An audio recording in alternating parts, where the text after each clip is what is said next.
Hi, Larry Berman. Happy New Year, everybody. Back at it again after a little bit of a break.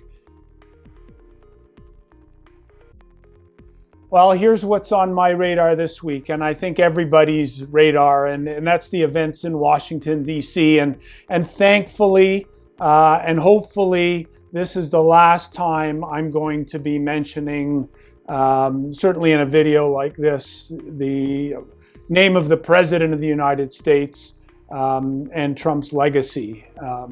So that's been the big focus. All kinds of calls, obviously, for his impeachment, invoking the 25th Amendment, which would see the vice president, the cabinet, and Congress come together and deem him incapable for the last couple weeks here of carrying out his job and making Mike Pence the president. I don't think that's going to happen, and it's largely very symbolic at this point. But clearly, the evidence, the president is in a very bad place mentally, and he's taken the loss obviously pretty seriously. So let's look forward. Let's not look back. In terms of the new president coming in and new policies, the Democrats, and what surprised last week, of course, was the win in the Senate. We thought it would be about a 20-25% chance that both seats could go blue. They did, largely, we think, because of the president's belligerent attitude towards the election results. It kept a lot of people home, I think, for the GOP. So, but there's, at a 50-50 tie, there's marginal guys on both sides. This is not a blue wave. We are going to definitely get more because Mitch McConnell's not in charge. It's Chuck Schumer. We're definitely going to get more spending. The only question is how much and to where areas. So let's have a look very quickly, if we will, at some of the highlights of what the Democratic agenda is, or Biden's policy agenda. And so, an increase in capital gains tax, a modification there. We are going to see corporate taxes go up. I don't think now. I think post-COVID, second half of this year, that might be the focus.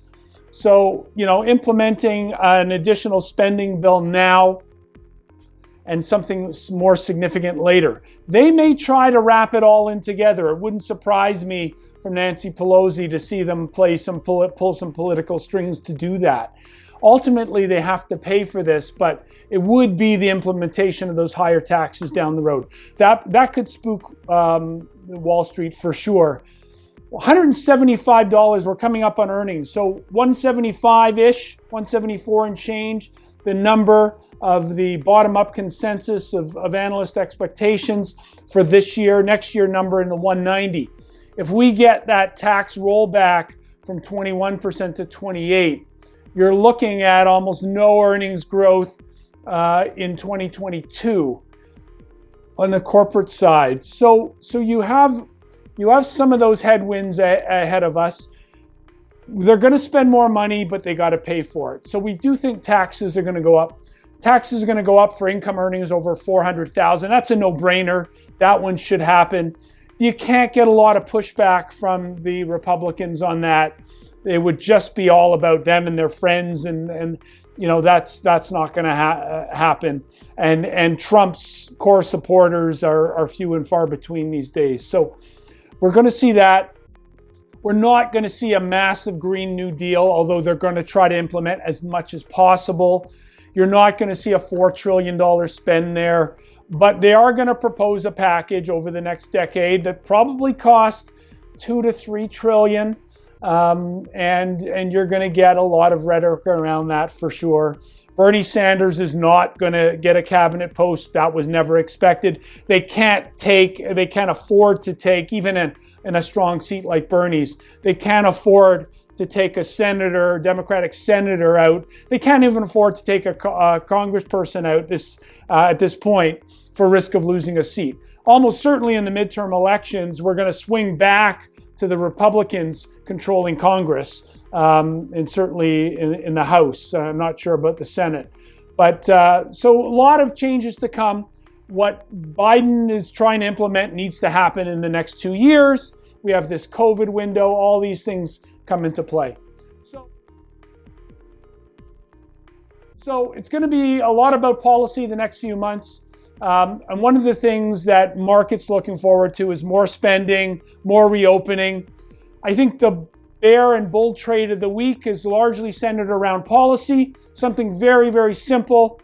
You want to be short large cap tech in general. You want to be short the more overvalued part of the market. So a simple SH long or a short on the SPY against the long of an equal weight S&P 500. So what I'm saying for 2021 is the average stock in the S&P is going to do better than the market cap weighted version. Have a great week, everybody. Looking forward to picking it up again. Happy New Year again. Great 2021. Remember, subscribe to the alerts and follow us so you know when new content is out. Have a great year, everyone.